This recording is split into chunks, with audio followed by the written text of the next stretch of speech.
There's something on the thing and I can't leave it there. There we go. Now this is gonna be such a better video. Hey guys, end of the day Wednesday, and today was a good day. I got up early with my boys, except for, of course, Liam was sleeping, but had some breakfast with Logan, and one of his favorite breakfast things is pancakes, and we give him, you know, these little mini pancakes, and I tear them into pieces so that he doesn't just stuff the whole thing in his mouth, which he is wont to do. And I put a little bit of syrup on there, not too much, I don't want to give him too much sugar, but then also we've got these little sprinkles, you know, decorative sprinkles that you would put on cakes, and my wife has gotten into a habit of putting them on there for him, so he now is in a habit of asking for them. So, you know, I put a few on there. And today when he was done with his pancakes, I looked down and I said, look, you're done with all your pancakes, but I see sprinkles left. And we also live near some train tracks, so every day we can hear the trains going by, and right at that moment, a train whistle blew. And I said, can you hear the train? And he said, yeah. And I said, do you think it's a passenger train or a freight train? And he says, it's a freight train. And I was like, what do you think it's carrying? And he said, sprinkles. And I was like, oh, it's a sprinkle train. I said, the train is taking sprinkles to all the people in town. And I said, that's really cool. And he was like, yeah. But then for some reason, my brain just goes down these really bad roads of like just dark humor. And, you know, and of course he doesn't understand the dark humor, but I'm sitting there and I'm going, well, you know, that's really awesome for the people in town, but I bet you they don't understand or know the fact that these sprinkles are coming from these sprinkle caves where these little kids are working and they get sugar lung. And, you know, these canaries go in and they die. And he just looks at me like I'm crazy, and I think about the fact that he's not exactly laughing at the joke that I would be laughing at or some of my friends would be, and then I thought to myself, you know, I'm gonna end up on TV at some point being interviewed, you know, as the father of somebody that's being questioned for some sort of weird crime, and I'm gonna be like, I don't know how he got that way.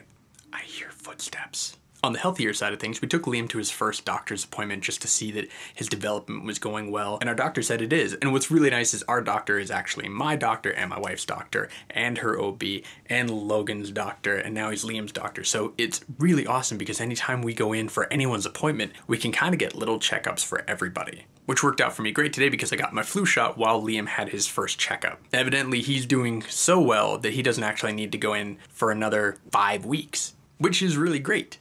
At this point in his development, he's actually the same height and about 1.5 pounds heavier than Logan was at this stage for him, which makes me kind of wonder if this is going to be a very similar situation with me and my older brother, which I ended up taller. It wasn't until around after college, though, that I became taller, but I do wonder if Liam's going to end up being the little but not so little brother. So we'll warn Logan at some point that he should be nice to his little brother because he might not be little for very long.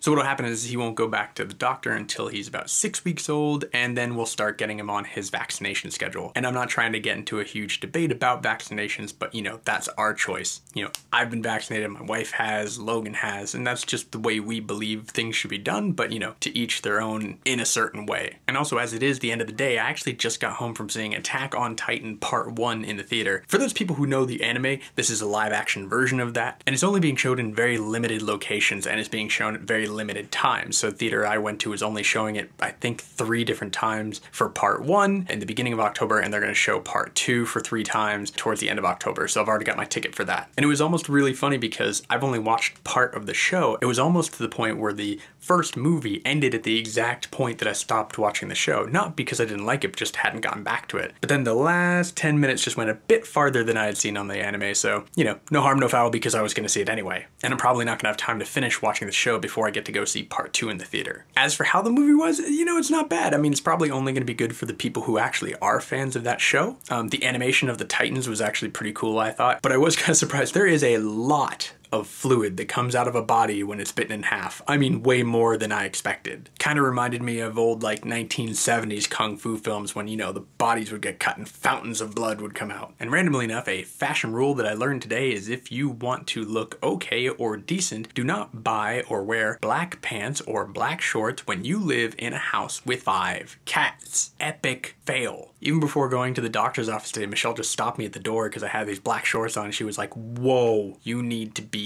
lint rolled everywhere. And even that only got like half of it off. So I thought about changing before I went to the theater, but then I realized, of course, the theater is a totally dark place and who cares? Maybe it's time to shave all the cats. I mean, that would solve everything, right? Excellent. So that's all I got for you today. Hope you guys have had a good hump day, and I will see you all tomorrow. be good to each other.